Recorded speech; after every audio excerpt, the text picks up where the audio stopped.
YouTube, Otaku here. I'm going to be a personal narrator for today. We're experiencing some extremely technical difficulties right now, and I have to replace my inhalation equipment. For those of you who have not been here, please go ahead and go to my channel description to find out who and what this channel is for.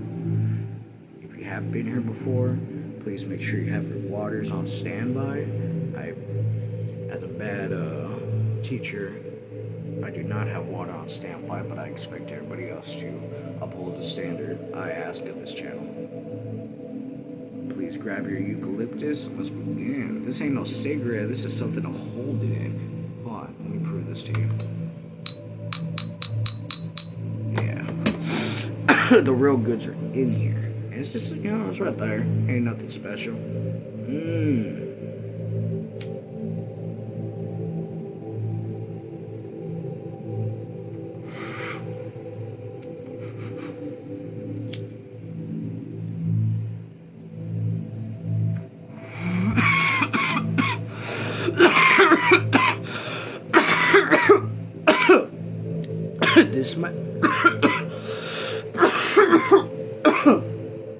This might be the proper alternative, because I've been feeling like my supply has been dwindling at an exponential rate, and it hasn't very much been comfortable for me. These past couple of days have been struggling to enjoy my habits, to say the least. So with the 2 minutes mark coming up, I'm gonna go ahead and pack a little more into this bowl, and we're gonna get started.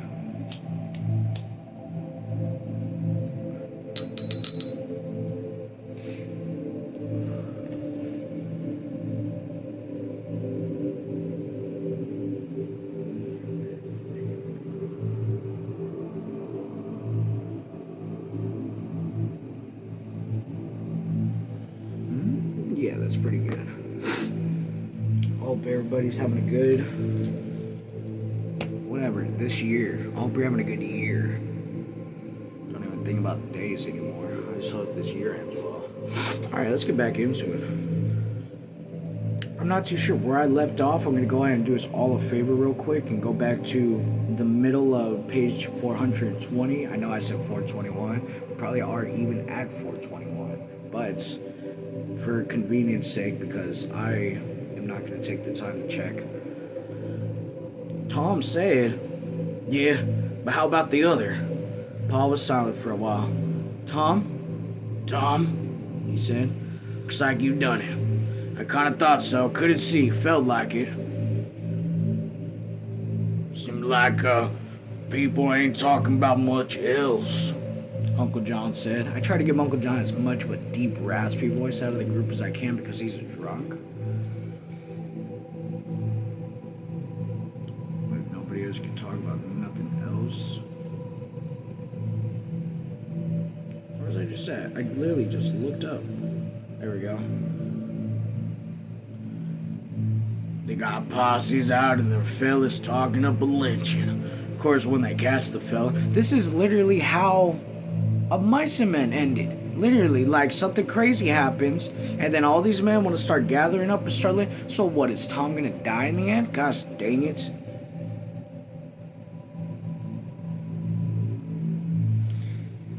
Tom looked over at the wide-eyed children. They seldom blinked their eyes, and it was as though they were afraid something might happen in the split second of darkness. Tom said, "Well, this fella that done it, he'd only done it after they killed Casey." Paul interrupted. "That ain't the way they're telling it now. They're saying he done it first." Tom's breath went, sighed. "I haven't worked up a feeling against us folks. They haven't worked up a feeling against us folks. That's what I heard. All them drum courts fellas and lodging and all them says they're gonna get this here fella." "They know what he looked like?" Tom asked. "Well, not exactly, but the way I heard it, they think he got hit. They think he'll have..." Tom put his hand up slowly and touched his bruised cheek. Ma cried, "It ain't so. What they saying?" "Easy, Ma," Tom said. "They got it cold, Anything them drum courts fellas says is right if it's against us. That's real.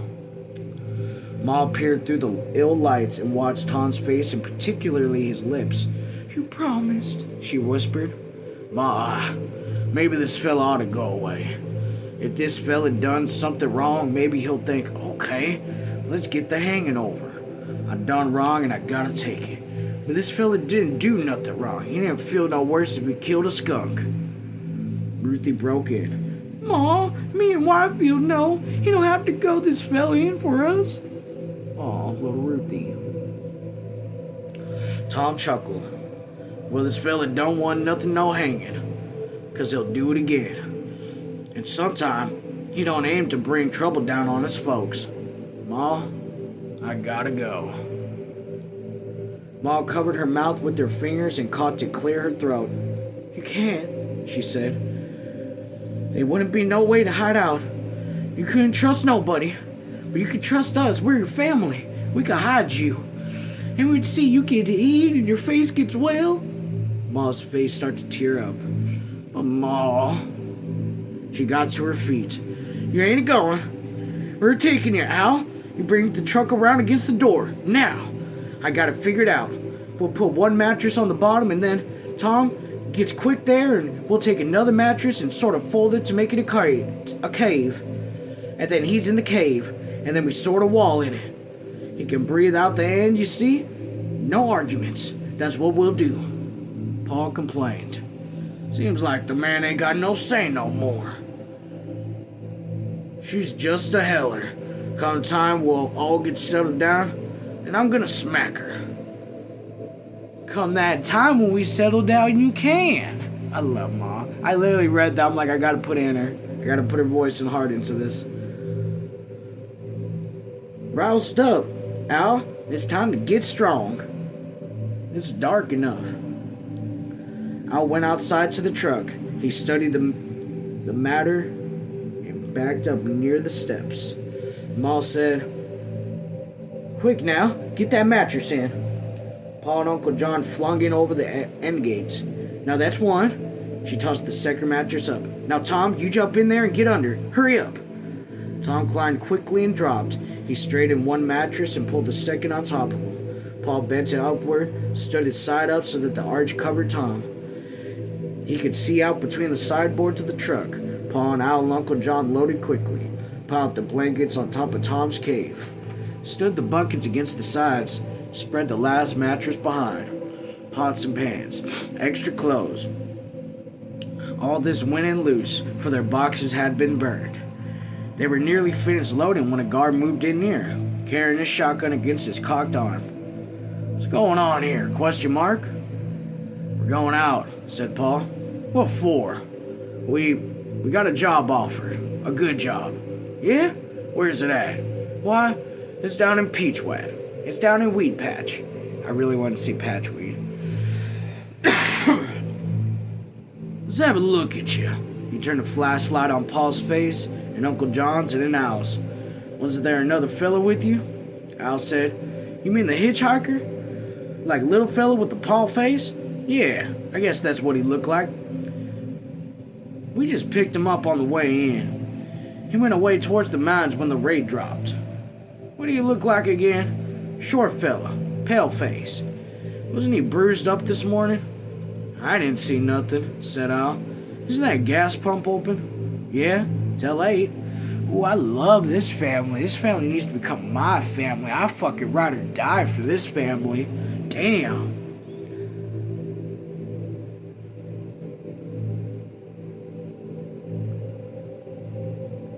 Yeah, till 8. Get in, Al cried. If we're gonna get to Weed Patch before morning, we gotta ram up now. Get in the front, Ma. No, I'll sit in the back. Pa, you sit back here too. I'll let Rosa Sharon sit on the front with Al and Uncle John. Give me the work slip, Paul, said Al. I'll get gas and change if I can. The guard watched them pull along the street and turned left to the gasoline pumps. The guard watched them pull the gasoline pumps. I don't fucking need to repeat myself. Put in 2, said Al. You ain't going far. No, not far. Can I get changed in this here work slip? Well, I ain't supposed to. Look, mister, Al said, we got a good job offer if we get there at night. If we don't, we miss out. Be a good fella. Well, okay, you sign her over in me. Al got out and walked around the nose of the Hudson. Sure I will. He unscrewed the water cap and filled the radiator. 2, you say? Yeah, 2. Which way you going? South, we got a job, Al said. Yeah, jobs are scarce. Regular jobs at least. We got a friend, said Al. Job's all winning for us. Well, so long. The truck swung around and bumped over the dirt street into the road. The feeble headlights jiggled over the ways, and the tight headlights blinked on and off from a bad connection. At every jolt, the loose pots and pans of the truck bed jangled and crashed. Rosa Sharon moaned softly. Oh, she said. Feel bad? Uncle John asked. Feel bad? Yeah, feel bad all the time. Wish I could sit still in a nice place. Wish we could go home and never come. Connie wouldn't have went away if we was home. He would have studied up and got someplace. Neither Al nor Uncle John answered her. They were embarrassed about Connie. Yeah, it's pretty fucking embarrassing about Connie. Anyways, at the white painted gate of the ranch, a guard came to the side of the truck. Going out for good? Said the guard. Yeah, going north. Got a job.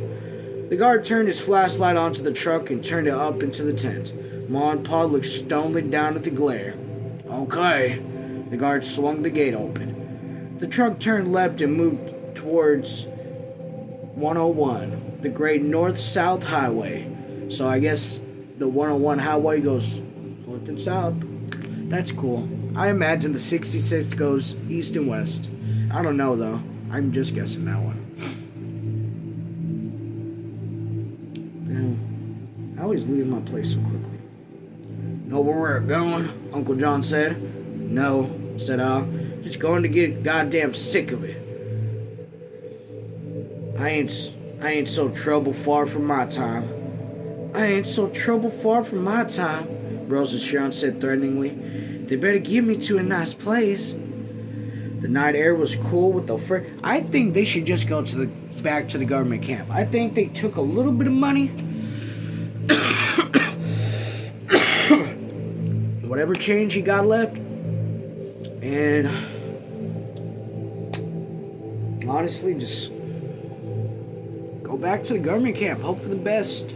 The government camp's going to take care of you. I'm going to smoke really quick. This is not going to be the longest episode. We're definitely going to be making waves. Alright, clink, clink, clink. I don't want to knock it out, so I'll do it with the... Because this is what happened. This used to be my regular... You know, you'd see me puff out of this. Look at this. Oh my gosh, I couldn't even smoke out of it. I burned my mustache. I was so pissed. So, I found Old Reliable right here, and let's do this.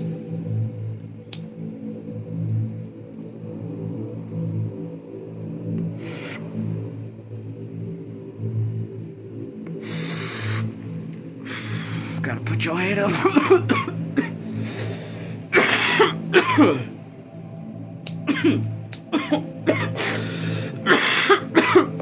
You get it? Water check. Did not forget a hydration check. So unfortunate I had to bring a water with me. Alright. The night air was cool with the first string of frost. Beside the road, the leaves were beginning to drop from the fruit trees. On the load, Ma sat with her back against the truck side, and Paul sat opposite of her. Ma called, "You all right, Tom?" His muffled voice came back. "Kinda right in here. We all through the ranch?" "You be careful," Ma said. "Might get stopped." Tom lifted up one side of his cave. In the dimness of the truck, the pot jangled. "I can put her down real quick," he said. "Besides, I don't like getting trapped in here. I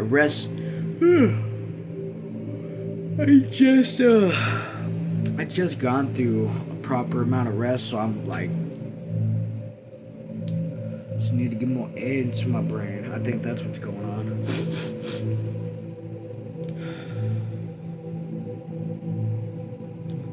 He rested up on his elbows. By God, she's getting cold, ain't she? There's clouds up, said Paul. Fella says it's gonna be an early winter. Squirrels are building high and grass seeds, Tom asked.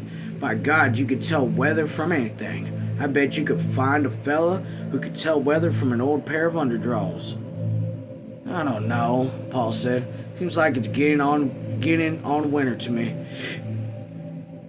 A fella has to live here a long time to know. Wait.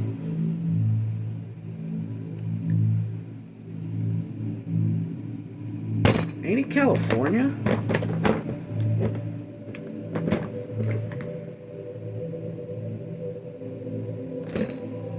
Son of a bitch.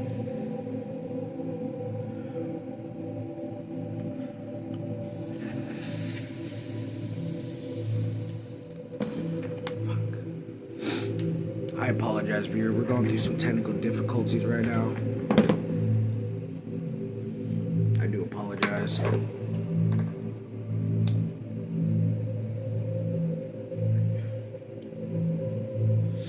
Fuck.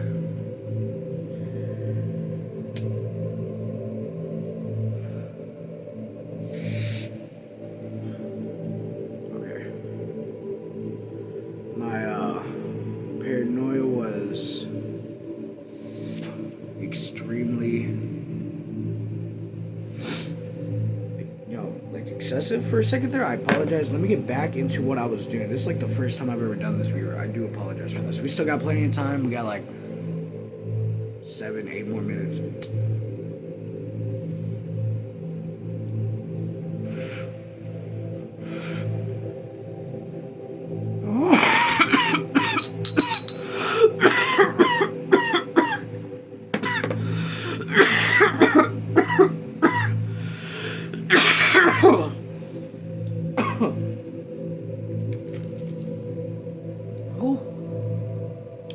I will finish this book, no matter what.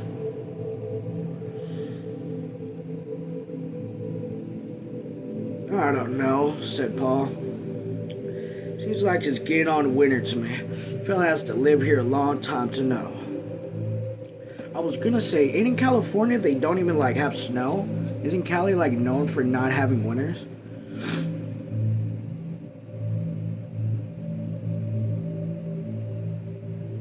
Which way are we going? Asked Tom. I don't know. Al? He turned off left. I don't know, Al. He turned off left. Seems like he was going back the way we came. Yeah, I'm telling you, we should probably go back to the government camp. Tom said, I can't figure what's best. Seems like if we get to the main highway, there'll be more cops. But they'll face this away, they'd pick me right up. Maybe we ought to keep to the back roads. Ma said, hammer on the back. Al, get out to stop. Tom pounded the front board with his fist. The truck pulled to a stop on the side of the road. Al got out and walked to the back. Ruthie and Whitefield peeked out from under their blankets. What you want? Al demanded. Ma said, we got to figure what to do. Maybe we'd be better keeping on to the back roads. Tom said so. It's my face, Tom added. Maybe I should change Tom's voice because his face is all fucked. He did just get fucking socked with something. My face. Anybody will know. And the cop will know me. Which way you want to go, huh? I figured north. We've been going south. Yeah, said Tom. But keep to the back roads. Al asked, how about pulling off and catching some sleep? Going tomorrow. Ma said quickly, not yet. Let's get some distance first. Okay. Al got back to his seat and drove on. Al's a cool person for that. Ruthie and Winefield covered up their heads again, and Ma called, is Winefield all right? Sure he's all right, Ruthie said. He's been sleeping. Ma leaned back against the truck side. She had a funny feeling to being hunted I'm getting mean. Everybody's getting mean, said Paul. Everybody. You seen that fight today. Fellas change. Down in the government camp, we wasn't mean. Al turned right onto the graveled road and the yellow light shuddered over the ground. The fruit trees were gone now, and cotton plants took their place. They dove on for 20 miles through the cotton, turning, angling on the country roads. The road paralleling a bushy creeks and turning off to a concrete bridge, it followed the stream onto the side. And then on the other edge of the creek, the light showed a long line of red boxcars, wheelies, and a big sign on the edge of the road said, "Cotton pickers wanted." That's crazy. After losing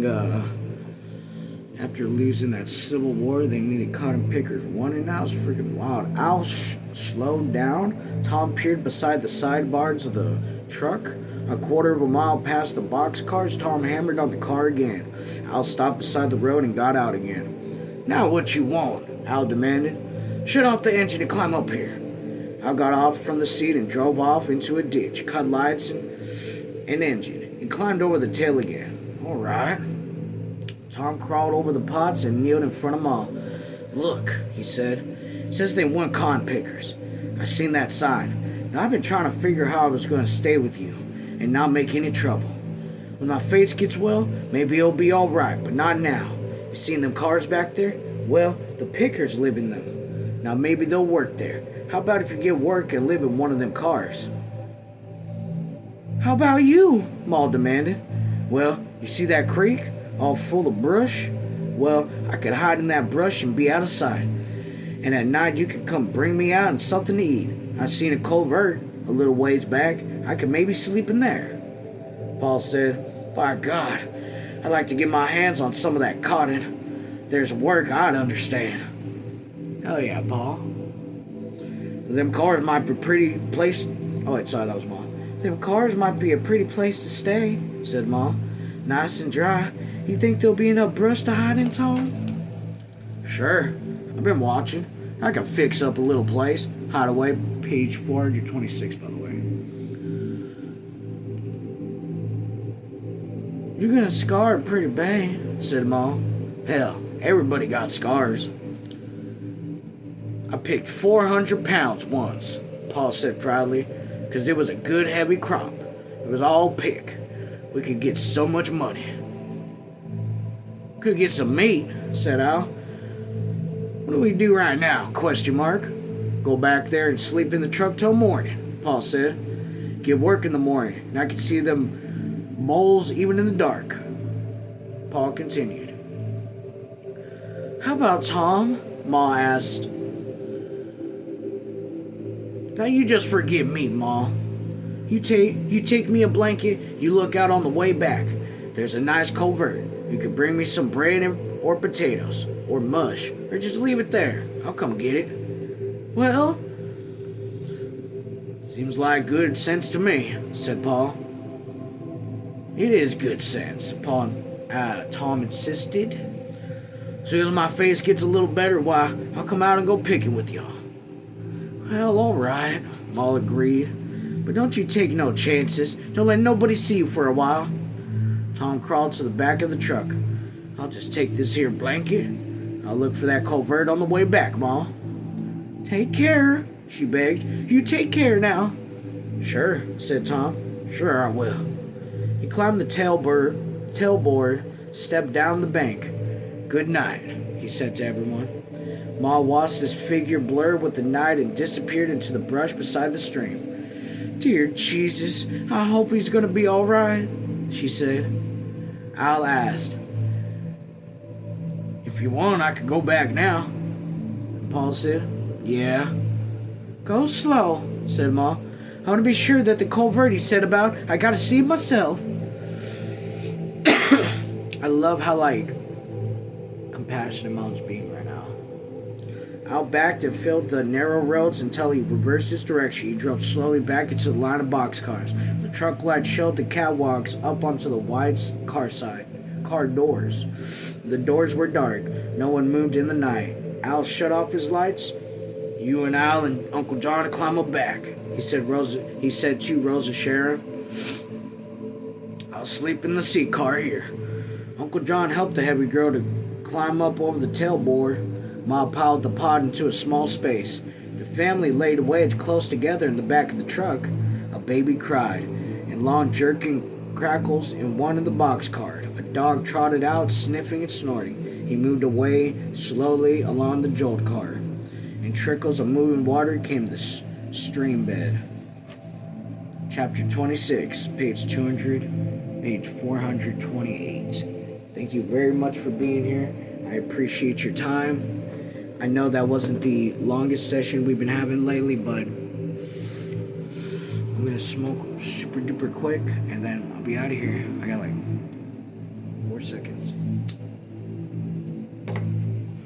Take care.